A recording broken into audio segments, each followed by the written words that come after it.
السلام علیکم۔ آج ہم جس شخص کے بارے میں بات کرنے والے ہیں وہ ایک بہت اہم شخصیت ہے۔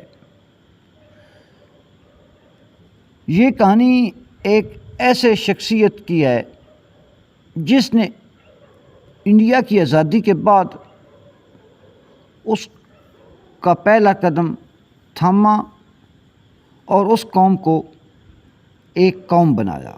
پنڈت جواہر لال نہرو اس شخص کا نام ہے۔ صرف ایک سیاستدان نہیں تھے بلکہ وہ ایک عظیم رہنما، ایک فلاسفر اور ایک خواب دیکھنے والے انسان تھے۔ آئیے تاریخ کے اس حصے کو جانتے ہیں جو نہرو کی بچپن سے لے کر وزیر اعظم بننے تک۔ پنڈت جواہر لال نہرو 14 نومبر 1879 کو الہ آباد میں پیدا ہوئے۔ ان کا والد موتی لال نہرو ایک کامیاب وکیل اور کانگریس کے سینئر رہنما تھے۔ انہوں نے ابتدائی تعلیم انگلینڈ کے اسکول میں حاصل کی اور پھر کولمبیا یونیورسٹی سے گریجویشن کیا اور وکالت کی تعلیم مکمل کرنے کے بعد 1912 میں ہندوستان واپس آئے، لیکن ان کا دل صرف عدالت میں دلائل دینے میں نہیں بلکہ قوم کی خدمت میں لگنے لگا۔ 1919 کے بعد نہرو نے مہاتما گاندھی کی قیادت میں آزادی کی تاریخ میں شمولیت اختیار کی۔ عدم تعاون، تاریخ، سوشل نافرمانی، جیل کی سزائیں سب برداشت کیا مگر ہار نہ مانی۔ 1903 میں انہوں نے پوری سوچ یعنی مکمل آزادی کا نعرہ بلند کیا اور 1942 کے کوائٹ انڈیا موومنٹ میں بھی اہم کردار ادا کیا، اور سب سے بڑی کامیابی 1947 میں ملی جب انڈیا آزاد ہوا۔ 15 اگست 1947 کی رات نہرو نے تاریخ تقریر کی۔ آزادی کے بعد پنڈت نہرو بھارت کے پہلے وزیر اعظم بنے۔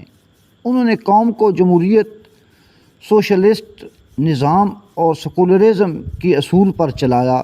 انہوں نے 5 سالہ منصوبے شروع کیے تاکہ زراعت، صنعت اور تعلیم میں ترقی ہو۔ سائنس اور ٹیکنالوجی کے میدان میں خود کفالت کو فروغ دیا۔ انہوں نے زرعی اصلاحات، زمین کی تقسیم اور پنچایتی نظام کو فروغ دیا۔ نہرو ایک عالمی سوچ رکھنے والے رہنما تھے۔ انہوں نے سرد جنگ کے دوران انولیڈیا موومنٹ کی بنیاد رکھی، جس کا مقصد کسی سپر پاور کا بلاک نہ بننا تھا۔ وہ پرامن بامی قائل تھے اور عالم عام کے داعی تھے، لیکن 1962 میں چین کے ساتھ جنگ نہرو کا کیریئر کا ایک تاریخ باب بن گئی، جس میں بھارت کو شکست کا سامنا کرنا پڑا اور نہرو کی پالیسیوں پر تنقید ہوئی۔ ان کی اہلیہ کمالیہ نہرو 1936 میں انتقال کر گئی۔ ان کی واحد بیٹی اندرا گاندھی بعد میں انڈیا کی وزیر اعظم بنی۔ نہرو ایک مصنف بھی تھے۔ انہوں نے بہت سی مشہور کتابیں لکھی۔ 27 مئی 1964 کو دل کا دورہ پڑنے سے نہرو کا انتقال ہو گیا۔ ان کی آخری رسومات میں لاکھوں لوگ شریک ہوئے، آنکھوں میں آنسو، دل میں احترام۔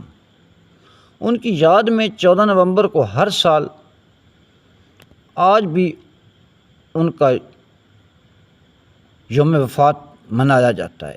چاچا نہرو آج بھی کروڑوں بچوں اور جوانوں کے دل میں زندہ ہیں۔ پنڈت نہرو صرف ایک سیاستدان نہیں تھے، وہ ایک بہت اچھے لیڈر تھے۔ ایسا ایک زون جیسے بکھری ہوئی قوم کو اتحاد کا سبق سکھایا۔ اگر یہ ویڈیو آپ کو اچھی لگے، لائک اور شیئر کریں، سبسکرائب کریں، بیل آئیکن کو دبائیں۔